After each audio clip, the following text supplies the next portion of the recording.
Hello बच्चों, मेरा नाम शशांक शेखर है और मैं क्रैश कोर्स करवा रहा हूँ 45 डेज का आने वाले जे एग्ज़ाम के लिए। और आज इस 45 डे क्रैश कोर्स का 15वां दिन है। तो हम स्टार्ट करते हैं।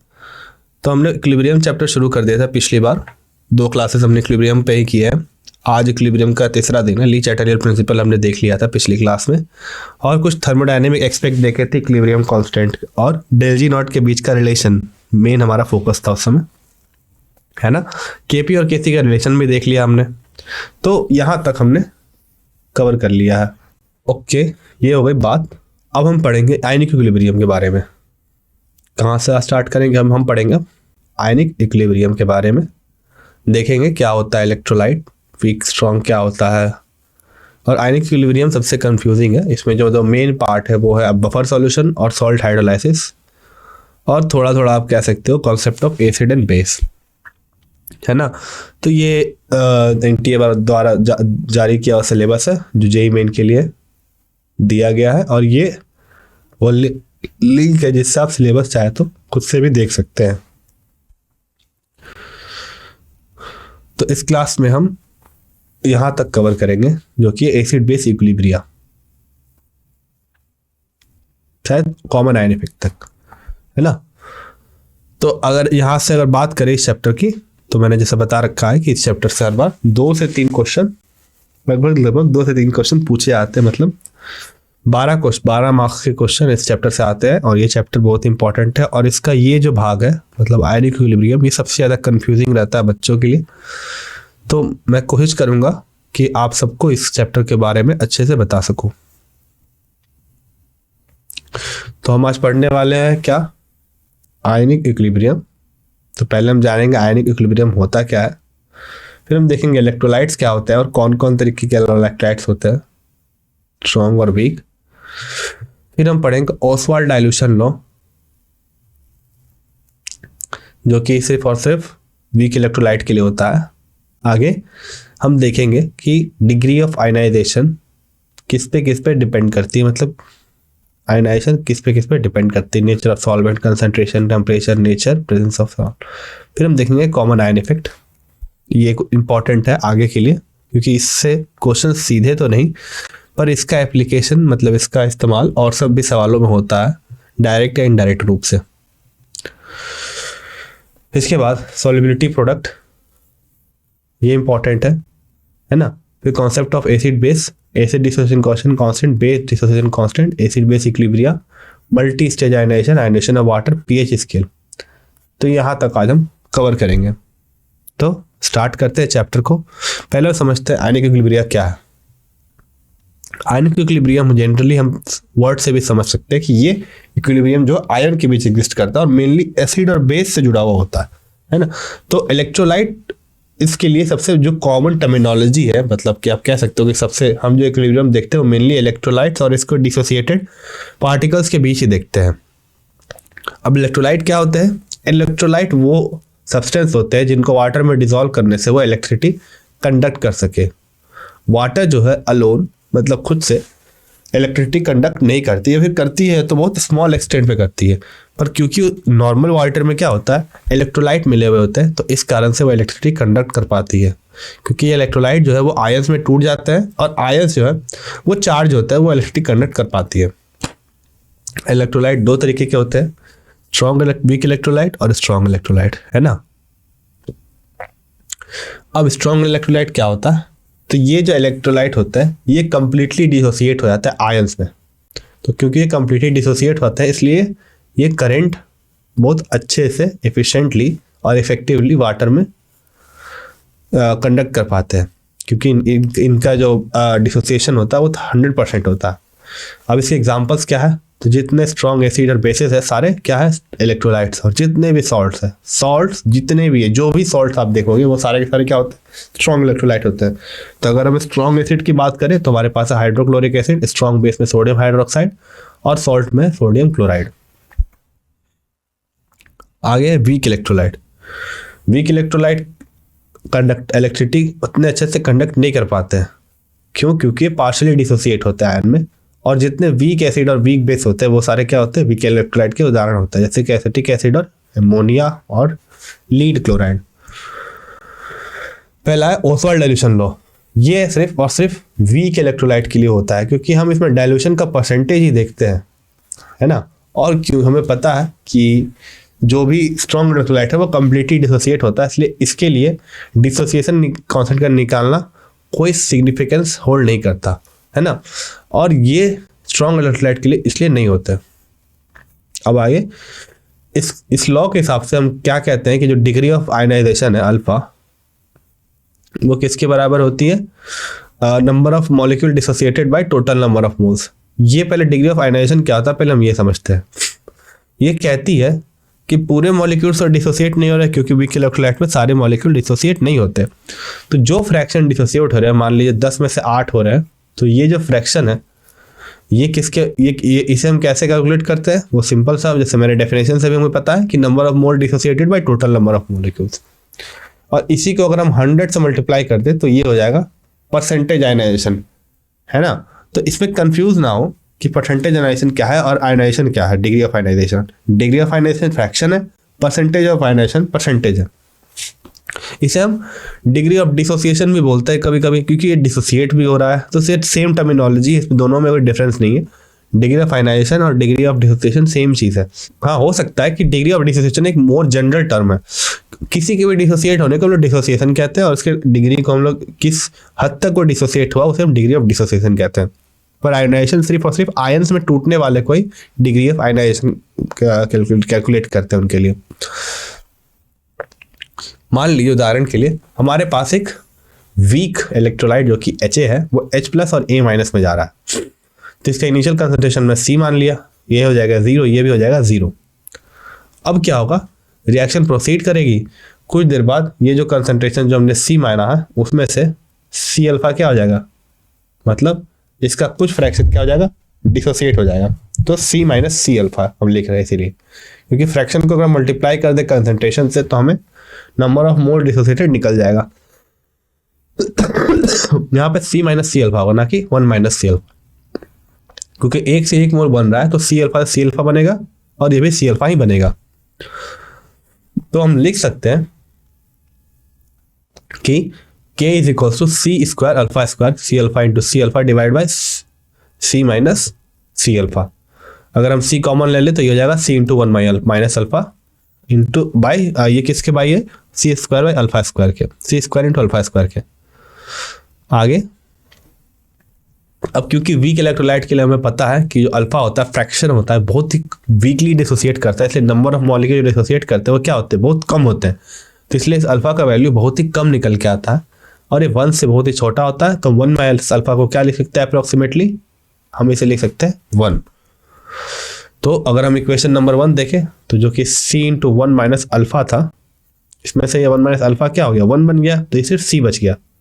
आगे अब क्योंकि अल्फा को अगर हम कैलकुलेट करना चाहें तो ये कुछ इस तरह निकल के आएगा, अल्फा = √KC, ये बहुत ही सीधा है, ये C और ये स्क्वायर कैंसिल हो जाएगा और अल्फा क्या आ जाएगा, √K/C। तो ये हो गया हमारा अल्फा, डिग्री ऑफ डिसोसिएशन या डिग्री ऑफ आयनाइजेशन। अब किन किन चीज़ों पर ये आयनाइजेशन निर्भर करता है। पहला, नेचर ऑफ सॉल्वेंट। तो क्योंकि आयन में टूट रहा है मॉलिक्यूल, तो पोलर सॉल्वेंट तो ज़्यादा डिसोसिएट कर पाएगा नॉन पोलर सॉल्वेंट के मुकाबले, क्योंकि इलेक्ट्रोस्टैटिक अट्रैक्शन लगेगा, पॉजिटिव भाग इलेक्ट्रोलाइट का पॉजिटिव की तरफ अट्रैक्ट होगा, नेगेटिव भाग नेगेटिव की तरफ अट्रैक्ट होगा, और ये एक दूसरे से दूर जाएंगे, क्योंकि अगर नेगेटिव और पॉजिटिव के बीच इंटरेक्शन बढ़ेगा तो इन दोनों के आपस में इंटरेक्शन क्या होगा, कम होगा, क्योंकि इलेक्ट्रॉन डेंसिटी एक और शिफ्ट होगी, तो ये बॉन्ड वीक होगा बीच का इनके, और डिसोसिएशन आसानी से रोकेगा। लेकिन नॉन पोलर सॉल्वेंट जो होता है वो डिसोसिएशन की डिग्री घटा देता है, इसलिए पोलर सॉल्वेंट प्रीफर करते हैं, जो कि जनरली हम वाटर लेते हैं डिसोसिएशन के लिए। आगे कंसंट्रेशन पे जनरली क्या होता है, इंक्रीज करने पर कंसंट्रेशन डिग्री ऑफ आयनाइजेशन बढ़ जाती है। क्यों बढ़ जाती है, क्योंकि हमने देखा कि alpha =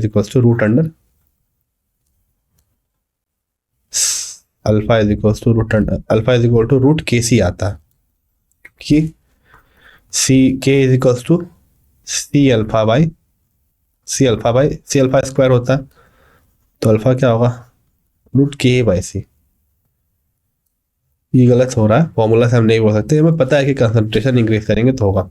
higher the concentration means more collision leading to more ionization, क्योंकि जितना ज़्यादा कंसंट्रेशन होगा मॉलिक्यूल्स आपस में उतना टकराएंगे, उनको इनफ काइनेटिक एनर्जी मिलेगी ताकि वो डिसोसिएट हो सके। Nature of solvent, increasing the concentration of solute increase the degree of ionization, higher concentration में मोर कोलिजन, वही चीज लिखी है। अगला, कुछ जो सॉल्यूट होता है वो ज्यादा आयनाइज हो सकता है अदर से, solute with strong ionic character, जितना ज्यादा आयनिक कैरेक्टर होगा उतना ज्यादा डिसोसिएट होगा, ये भी पता है आपको, क्योंकि आयंस इजिली ब्रेक हो सकते हैं वाटर में, क्योंकि वो ज्यादा पोलर होते हैं तो वो आसानी से ब्रेक हो जाते हैं।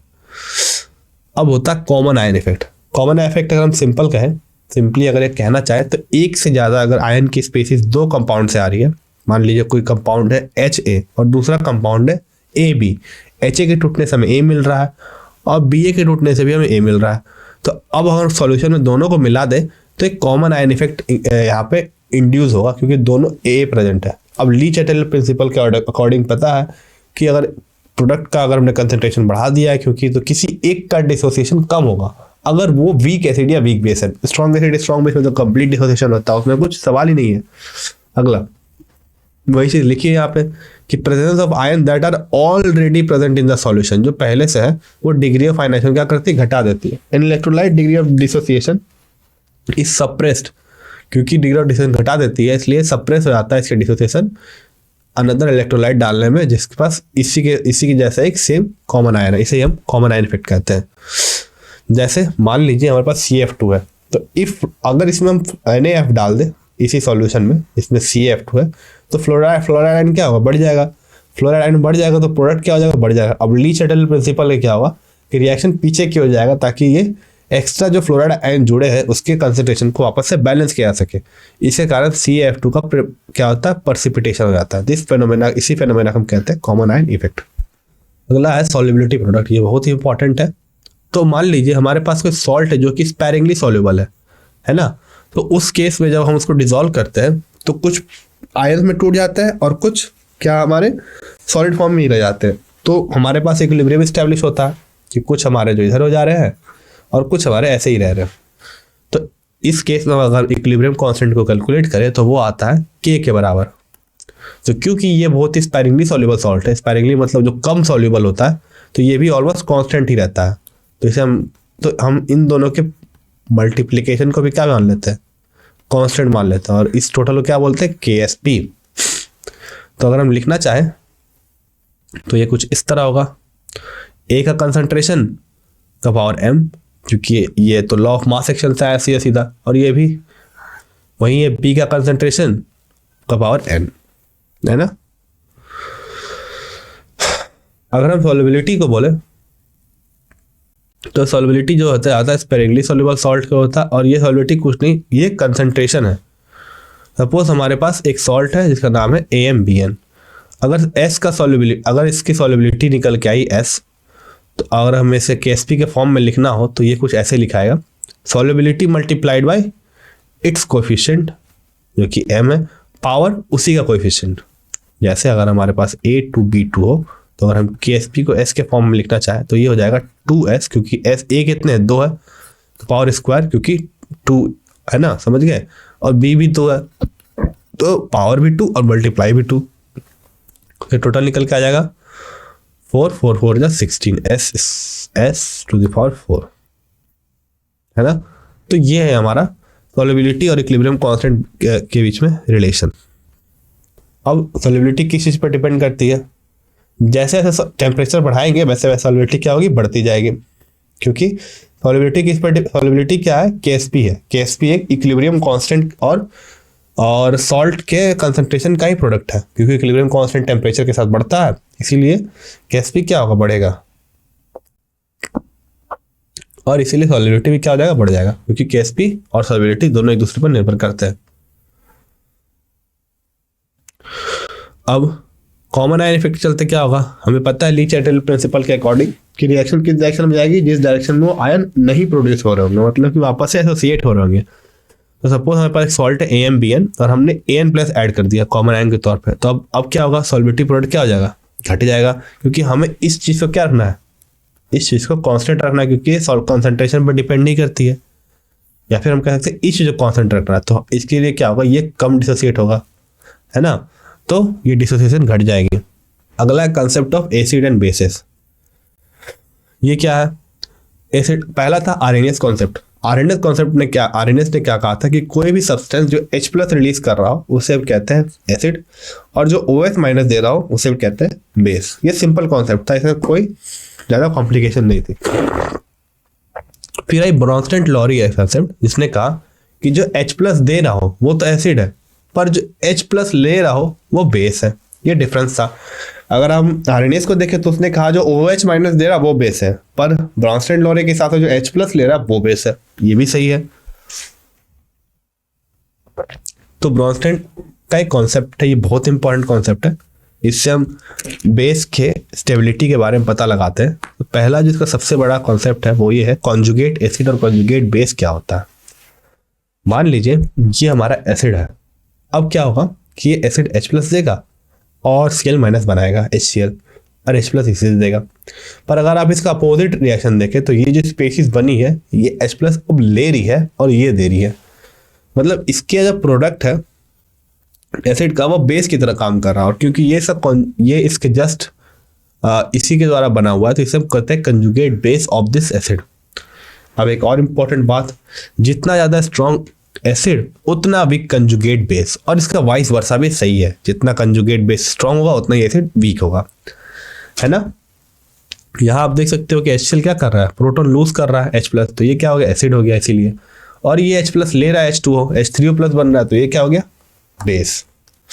तो यहाँ पे H2O जो स्पीसीज है वो बेस है, पर H3O जो स्पीसीज है वो क्या है, वो एसिड है, क्योंकि H प्लस रिवर्स रिएक्शन में लूज कर रही है, तो ये कंजुगेट एसिड का काम करेगी इसके लिए। फिर आया लिविस कॉन्सेप्ट। लिविस कॉन्सेप्ट क्या कहता है कि जो इलेक्ट्रॉन एक्सेप्ट करता है उसे हम क्या कहते हैं, सिंपली लिविस एसिड, जैसे कि BF3। क्यों होता है ऐसा, उसके पास एक एम्प्टी p ऑर्बिटल है सेंट्रल एटम बोरॉन पे, जो कि लोन पेयर इलेक्ट्रॉन का एक्सेप्ट कर सकता है, इसी भी लिविस बेस से। तो कोई भी सब्सटेंस जो इलेक्ट्रॉन एक्सेप्ट करता है उसे हम क्या कहते हैं, सिंपली एसिड कहते हैं। और जो सब्सटेंस देता है लोन पेयर को उसे हम क्या कहते हैं, उसे हम कहते हैं बेस। जैसे अमोनिया, अमोनिया के पास लोन पेयर है और BF3 के पास लोन पेयर लेने की जगह है जो कि एम्प्टी p ऑर्बिटल है, तो एक हो जाएगा एसिड जो कि अमोनिया, और BF3 क्या हो जाएगा, बेस जो कि है एसिड। आगे डिसोसिएशन कांस्टेंट, या डिसोसिएशन कांस्टेंट बिल्कुल सेम आपके आयनेशन कांस्टेंट की तरह, कोई खास अंतर नहीं है। अगर हम इसे एसिड के लिए डिफाइन करें, मान लीजिए कोई वीक एसिड है तो वो डिसोसिएटेड है H प्लस और A माइनस में, तो अगर हम K लिखें इक्विलिब्रियम के लिए तो हो जाएगा K is equal to H plus A minus by HA, जहाँ H प्लस और A माइनस का है कंसंट्रेशन है। अगर ये बेस के लिए डिफाइन हो सिमिलरली, इसे क्या कहेंगे हम, बेस डिसोसिएशन कांस्टेंट। क्या कहेंगे, बेस डिसोसिएशन कांस्टेंट, क्योंकि हमारे पास मान लो कोई बेस है जो कि BOH, ये क्या है, BOH है, सॉरी यहाँ पे HOH छूट गया, तो ये BOH किस में जा रहा है, B प्लस और OH माइनस में, है ना। तो ये हमें क्या देगा, B प्लस एक्वस और OH माइनस एक्वस। तो आगे, तो अब क्या हो जाएगा, ये बेस डिसोसिएशन कांस्टेंट हो जाएगा, है ना, B प्लस और OH माइनस। मान लीजिए अगर हम वीक और स्ट्रॉन्ग का अगर कंपैरिजन करें तो स्ट्रॉन्ग एसिड और स्ट्रॉन्ग बेस के लिए ये हो जाता है, स्ट्रॉन्ग एसिड और स्ट्रॉन्ग बेस के लिए ये अगर लिखे तो हो जाएगा K is equal to C square alpha square है C माइनस 1 माइनस अल्फा। ये गलत लिखा हुआ, सॉरी ये गलत है ना, ये सही है। अब एसिड बेस इक्विलिब्रिया क्या होता है, एसिड बेस इक्विलिब्रिया होता है बैलेंस एसिड और बेस के आयनाइजेशन के बीच में, क्योंकि किसी भी रिएक्शन को अगर हम देखें तो एसिड और बेस का रिएक्शन होता है और हमें सॉल्ट प्लस वाटर मिलता है, ये जनरल था। पर अगर हमने अभी देखा लिविस बेस और एसिड के कॉन्सेप्ट में, सॉरी ब्रॉन्स्टेड लॉरी एसिड के कॉन्सेप्ट में कि कंजुगेट एसिड और कंजुगेट बेस मिलता है, तो दोनों साइड के बैलेंस को, जहाँ एक साइड एसिड बेस पेयर है दूसरी साइड भी एसिड बेस पेयर है, तो इन दोनों पेयर के बैलेंस को ही हम एसिड बेस इक्विलिब्रिया कहते हैं, है ना। और इसमें सिंपली H प्लस का क्या होता है, ट्रांसफर होता है। दोनों साइड देखो तो इधर से इधर भी H प्लस ट्रांसफर हो रहा है, इसमें जस्ट अपोजिट वाले स्पीसीज पर H प्लस ट्रांसफर हो रहा है। अब आता है मल्टी स्टेज आयनाइजेशन।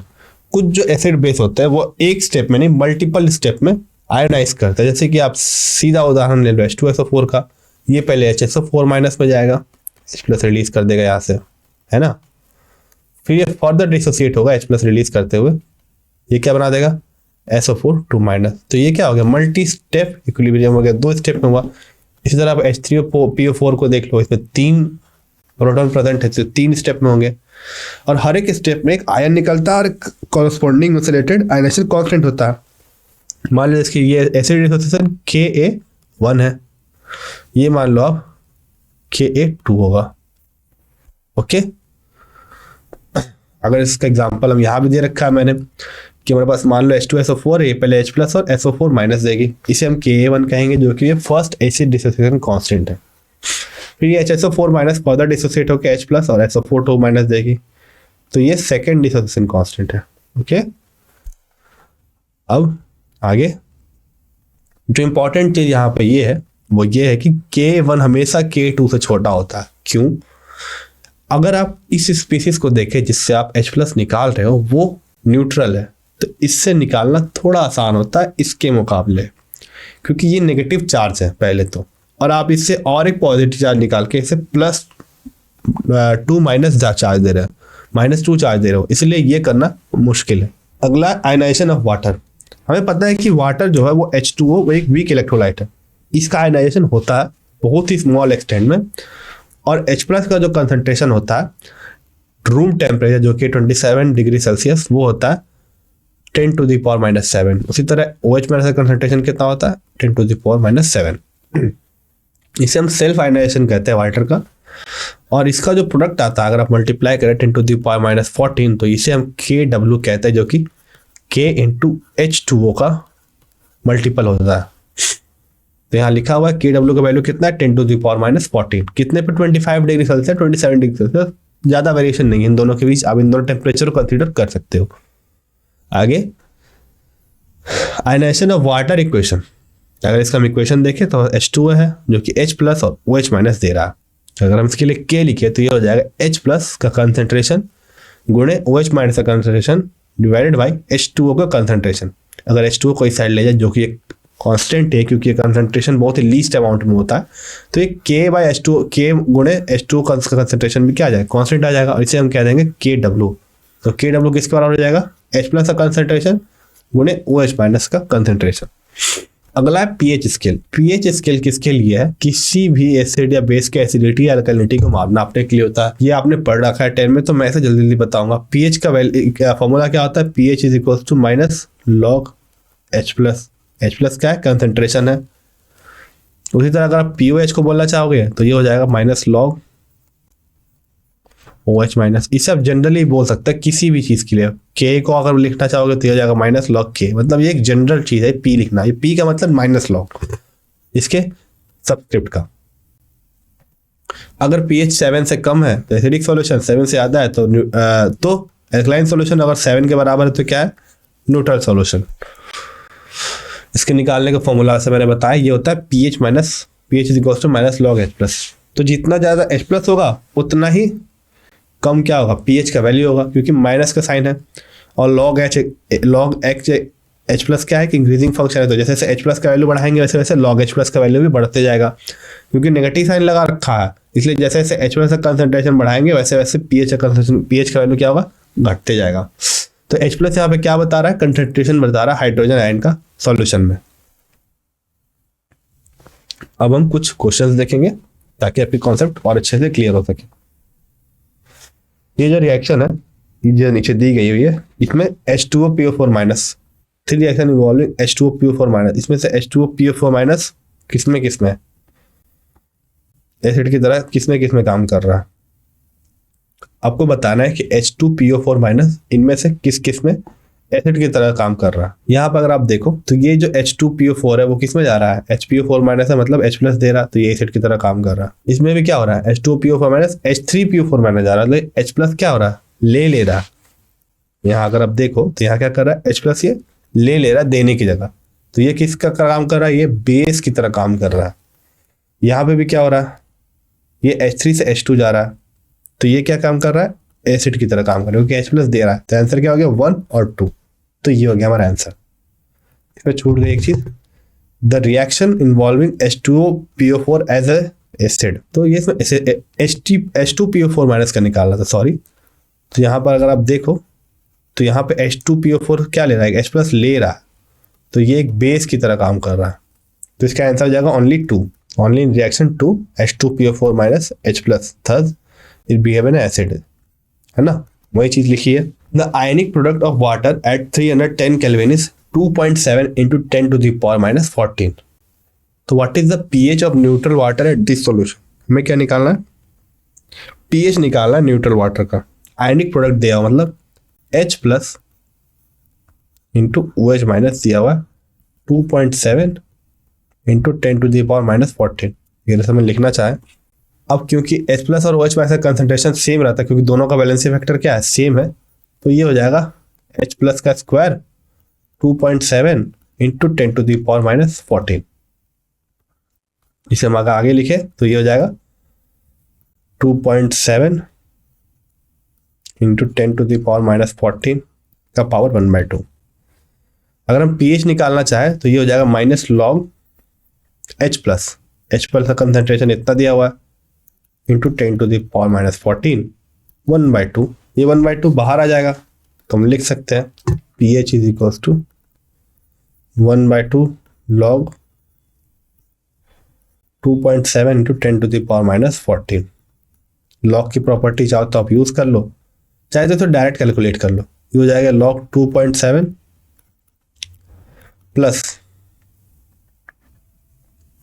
ये हो जाएगी 1/2 इंटू 14 लॉग 10, है ना।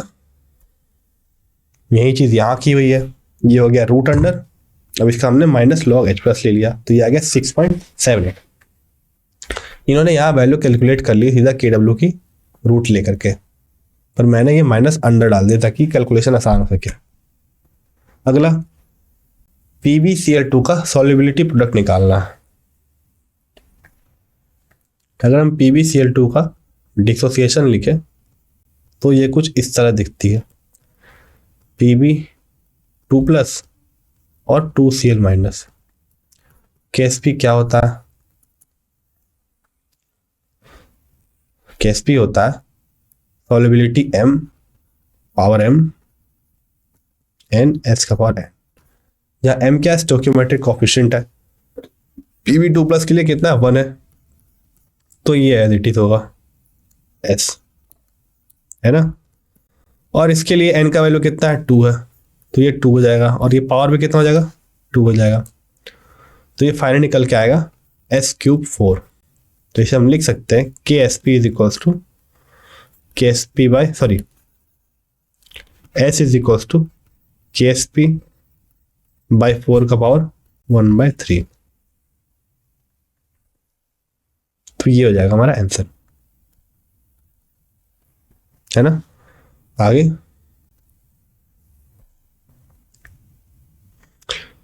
वही चीज यहां लिखी है, सॉल्युबिलिटी क्या होती है, हमने x मान लिया ऐसे, तो ये x है तो ये 2x है, तो x into 2x square is equals to 4x³। तो x कितना आ गया KSP बाय 4 का power 1/3। Okay, what will the percentage degree of ionization of 0.05 m acetic acid if it's pKa is 4.74।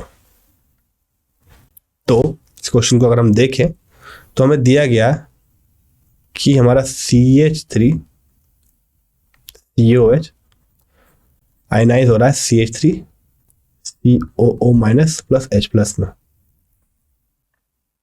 जहां पे डिग्री ऑफ आयनाइजेशन दी हुई और concentration दिया हुआ है 0.05 m, है ना, और K दिया हुआ pKa दिया हुआ 4.74, pKa 4.74। और क्या कैलकुलेट करना हमें परसेंटेज डिग्री ऑफ डिसोसिएशन निकालनी है।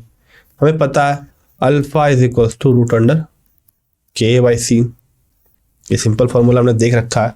पहले हम यहाँ से क्या निकाल लेंगे, K निकाल लेंगे, ये होता है माइनस लॉग K 4.74, तो ये अप्रॉक्सीमेटली हो जाएगा K is equals to 10 to the power minus 4.74। ये हो जाए के का वैल्यू। इसको क्या करेंगे हम, रूट अंडर कर लेंगे। रूट अंडर करने के बाद 0.05 से डिवाइड कर देंगे। तो फाइनली हम लिखेंगे alpha is equals to 10 to the power minus 4.74 by 0.05 root under. क्योंकि ये परसेंटेज निकालना है, क्या निकालना है, परसेंटेज निकालना है, तो हम इससे 100 से मल्टीप्लाई कर देंगे। ये हो गया हमारा आंसर। इसी चीज को यहां कर रखा है। पहले क्या किया, लॉग के से पी के से क्या निकाल लिया, के निकाल लिया।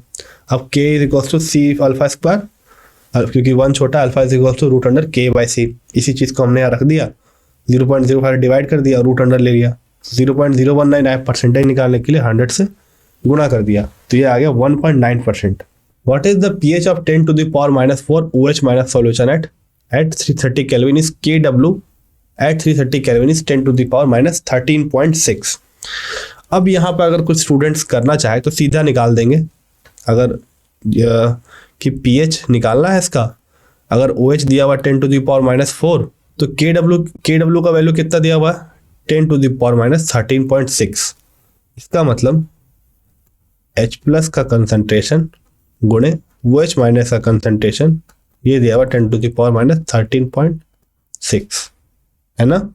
और ये OH माइनस का कंसंट्रेशन दिया 10 टू द पावर माइनस 4 सीधे से, तो ये बराबर हो जाएगा 10 टू द पावर माइनस 13.6।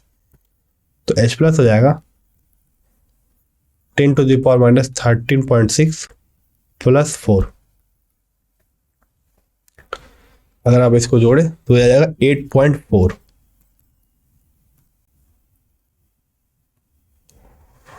नहीं, 8.4 होगा, ये निकल के आएगा 13 माइनस 4, ये हो जाएगा 9। जो होगा H प्लस का कंसंट्रेशन है ना, ये जगह H प्लस का कंसंट्रेशन। हमें क्या निकालना, हमें निकालना है pH। तो अगर हम pH करेंगे कैलकुलेट, तो हो जाएगा minus log 10 to the power minus 9.6, ये बाहर जाएगा, ये जाएगा 9.6 हमारा आंसर है ना। उनने भी यही किया कि H plus into OH minus का कंसंट्रेशन कितना है, 10 to the power minus 13.6। OH minus का 10 टू द पावर माइनस 4 दिया, वैसे इक्वेट कर दिया हमने, H प्लस निकाल लिया यहाँ से, और इसका माइनस लॉग H प्लस ले लिया, minus log 10 to the power minus 9.6, हमारा आंसर आ गया 9.6 ओनली। आगे solubility product of salts of this दिया हुआ इतना इतना इतना, हमें निकालना है किसकी सॉल्युबिलिटी ज़्यादा है। ओके, तो पहले का दिया हुआ 4 into 10 to the power minus 8 mx के लिए। mx के लिए कितना है, 4 into 10 to the power minus 8। अगला mx2 के लिए 3.2 into 10 to the power minus 14। mx2 के लिए 3.2 into 10 to the power minus 14। और अगला जो है वो है m3x, जो कि है 2.7 into 10 to the power minus 15। m3x 2.7 10 to the power minus 15। तो हम पहले क्या करेंगे कि हम सॉल्युबिलिटी निकाल लेंगे सबका। क्या करेंगे, सॉल्युबिलिटी निकाल लेंगे। कैसे निकालेंगे भाई सॉल्युबिलिटी, इसके लिए KSP क्या हो जाएगा, इसके लिए KSP हो जाएगा S इंटू S, ये हो जाएगा S is equal to root under KSP, सीधा सीधी। इसके लिए अगर निकालें तो क्या हो जाएगा KSP, ये हो जाएगा S इंटू 2S का स्क्वायर। तो ये हमें क्या देगा, S is equal to KSP by 4 का पावर 1/3। अगर हम इसके लिए निकालें तो ये हमारा आ जाएगा KSP is equal to S into 3S का क्यूब। तो ये हो जाएगा KSP बाई 27 का पावर 1/4, ये हो जाएगा सॉल्युबिलिटी। आप यहाँ सबका KSP का वैल्यू पुट कर लेना जो दिया हुआ है, और सॉल्युबिलिटी निकाल लेना, और फिर इस तरीके से आप ऑर्डर निकाल सकते हो, है ना। तो इस तरीके से आप ऑर्डर निकाल सकते हो। अगर आप इसका देखें तो इसका S कितना निकल के आएगा, इसका आएगा 2 into 10 to the power minus 4। इसका सॉल्युबिलिटी कितना आएगा, ये है 3.2 इंटू 10⁻⁻14 डिवाइडेड बाई 4 हो जाएगा 0.8। ओके, इसका पावर कितना 1/3। अब हमें क्या चाहिए, हमें तो 8 चाहिए, तो हम इस पावर को ऐसा करके हटा देंगे, ये हो जाएगा 10⁻⁻15। तो ये निकल के आ जाएगा 2 इंटू 10⁻⁻5 2 इंटू 10⁻⁻5। इसी तरह अगर इसका निकालना चाहें 2.7 डिवाइड बाई 27 इंटू 10⁻⁻15, ये 27 कैंसिल, है 0.1, ये हो जाएगा 10⁻16, जो कि फाइनली आएगा 10⁻4। तो अगर आप देखें तो सबसे ज़्यादा सॉल्युबिलिटी किसका है, सबसे ज़्यादा सॉल्युबिलिटी इसका है, mx का, फिर किसका है, फिर है m3x का, और फिर किसका है mx2 का। तो मैं अगर लिखूं तो सबसे ज़्यादा किसका है, mx का, फिर है m3x का, फिर किसका है mx2 का, है ना। ये हो गया हमारा answer. Hydroxyl ion concentration in the case of sodium acetate can be expressed as, किस तरह से हम हाइड्रोक्सिल आयन का कंसंट्रेशन दिखा सकते हैं CH3COOH- में। तो कैसे होगा ये मैं आप पे छोड़ता हूँ, क्योंकि सिंपल एक इक्वेशन निकाल के पुट करने का फॉर्म है, तो आप ये खुद से कर सकते हो। एक वीक एसिड है, a weak acid is 4% ionized at 1 pm। मतलब अगर कंसंट्रेशन हम 1 m रखें तो अल्फा कितना निकल के आ रहा है, अल्फा परसेंटेज 4%। तो ionisation percent is 1% in the presence of A-, the concentration of A- is. अब इसका परसेंटेज कैलकुलेट का परसेंटेज कितना हो जा रहा है, 1% हो जा रहा है ए के प्रेजेंस में। तो हमें पता करना है कि कितना ए है। ये कॉमन आयन इफेक्ट का क्वेश्चन है ना। तो ये कैसे सॉल्व होगा, सी दिया हुआ है 1 m, हमारा स्पीसीज क्या है, स्पीसीज है HA। तो HA कैसे डिसोसिएट होगा भाई, HA होगा H प्लस और A माइनस में, हमारा 1 m दिया हुआ है, तो डिसोसिएट होगा तो ये 1 माइनस अल्फा मान लो इसके डिसोसिएशन कांस्टेंट, ये अल्फा बनेगा और ये भी कितना बनेगा, अल्फा बनेगा। अब इस केस के लिए हमें दिया गया अल्फा का वैल्यू कितना, 4%। कितना दिया हुआ है, 4%। तो हम अल्फा का वैल्यू 4% क्या आएगा, 4/100 लेंगे, क्योंकि ये परसेंटेज है, तो ये जाएगा 4/100, ये भी 4/100 और ये भी 4/100। अब अगर हम के कैलकुलेट करें डिसोसिएशन, तो 1 माइनस 4/100 कितना होगा, 100 माइनस 4 96/100, सॉरी ऊपर हो जाएगा 4/100 इंटू 4/100 डिवाइड बाय 96/100, ये और ये कैंसिल आउट हो जाएगा और ये निकल के आएगा 4 इंटू 4 बाई 9600। ये हमारा क्या हो गया, ये हमारा के हो गया। ओके, ये क्या हो गया हमारा, ये हमारा के हो गया। 16 6 जा 6 1 6 6 36 39, तो ये 16 से 3 बार में चला गया, तो ये हो गया 1/300, ये हमारा हो गया के। आगे आगे क्या दिया गया भाई, आगे हमने A माइनस मिलाया इसमें। अब क्योंकि इसमें A- मिला दिया है तो इसका कंसंट्रेशन कितना होगा, मान लीजिए से मान लिया x, के तो चेंज होने नहीं वाला। अब के को हम कैसे लिखेंगे, अगर हम लिखना चाहे, हमें अल्फा भी पता है, अल्फा भी पता है हमें, अल्फा 1% दे दिया इस केस में, तो ये हो जाएगा 1 माइनस 1/100। इसे मैं ऐसे हटा देता हूँ, ये तीसरे केस के लिए लिख रहा हूँ 1/100, और ये कितना बनेगा 1/100। तो इसके लिए अगर हम के डैश निकालें तो ये आएगा 1/100 इंटू 1/100 बाई, ये 1/100 में ऐड होगा प्लस x मान लो। ओके, ये 1/100 में x ऐड होगा और ये भी कितना आएगा 99/100। ये 100 कैंसिल हो गया, के डैश और के क्या होगा, इक्वल होगा, तो ये 1/300 हो गया। अगर आप इसे फर्दर लिखोगे तो ये होगा 1 plus 100x/100 by 99 is equals to 1/300।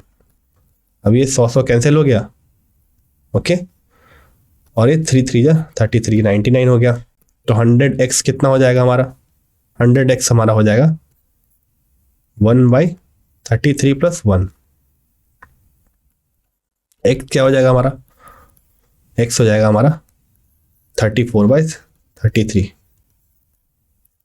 अब जो भी निकल के आएगा वो हो जाएगा इसका कंसंट्रेशन। तो इस तरीके से आप इस क्वेश्चन को बना सकते हो, है ना। अगला, which one of the following arrangement represent the correct order of solubility. आपको इन सबका सॉल्युबिलिटी कौन सा किसका हो ये बताना है। अगर आप Hg2Cl2 की बात करें तो Hg2Cl2 में क्या क्या है? 2 है, तो ये हो जाएगा 2s का स्क्वायर, 2s का स्क्वायर, क्योंकि दोनों क्या है 2 के साथ है, एक Ksp हो जाएगी। तो Ksp कितनी निकल के आ जाएगी, सॉरी S कितनी निकल के आ जाएगी? S आ जाएगी 4 4 जा 2 2 जा 4 4 4 जा 16x s square 15s4 Ksp के बराबर। तो S हो जाएगा हमारा कितना? 2 2 जगह 4 जगह 16 Ksp/2, है ना। Ksp/2 हो जाएगा, इसका पावर 1/2, क्योंकि ये पावर इधर जा रहा है 1/4। इसमें 2 गायब है, वहीं इसके आंसर होंगे। पहला हो गया इतना। अगर हम दूसरा देखें तो इसमें कितने आयंस है? 2 और 3 5, तो 2 का स्क्वायर और 3 का स्क्वायर, ये Ksp के बराबर। तो ये हो जाएगा हमारा s का पावर 5, है ना, और ये मल्टीप्लाई किससे होगा? 4 27 27 4 जा 108, ये Ksp के बराबर हो जाएगा। तो s कितना आ जाएगा? Ksp का पावर 1/08, इस पूरे का पावर 1/5, है ना। तीसरा क्या है? BaSO4, Ba 2+ में, SO4 भी 2+ में, तो ये सिंपल Ksp निकल के आ जाएगा 1/2, ये सीधा सा हो जाएगा। अगला क्या है हमारा भाई? अगला है CrCl3। तो Cr कितना है? +3 में, तो ये हो जाएगा S, और ये हो जाएगा 3s का क्यूब, ये Ksp के बराबर हो जाएगा। तो S का पावर 4 Ksp/27, तो S कितना आ जाएगा? Ksp/27 का पावर 1/4। तो इस तरह से आप चारों का निकाल लोगे, है ना। अगला सवाल, ये आज का अंतिम सवाल है। इसमें क्या पूछा गया? Number of OH minus in 1 ml of pH is equal to 13।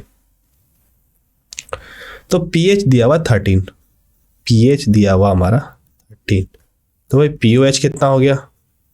pH हो गया हमारा 1, क्योंकि हमें पता है pH प्लस POH क्या होता है? 14 होता है, क्योंकि Kw का वैल्यू कितना है? 10⁻⁻14 है। तो अगर हम यहाँ से OH माइनस का कंसंट्रेशन निकालें तो ये निकल के आएगा 10⁻⁻1, या फिर हम कह सकते हैं OH माइनस का कंसंट्रेशन कितना हो गया? 0.1। तो कंसंट्रेशन अगर 0.1 है, OH माइनस का कंसंट्रेशन कितना आ गया? 0.1। इसका मतलब 0.1 मोल है 1 लीटर में, या फिर 0.1 मोल है 1000 ml में, यही तो हुआ। तो 1 ml में कितना होगा? 0.1/1000, जो कि जाएगा 10⁻⁻4 मोल। तो नंबर ऑफ OH माइनस कितना? 10⁻⁻4। 1 मिनट,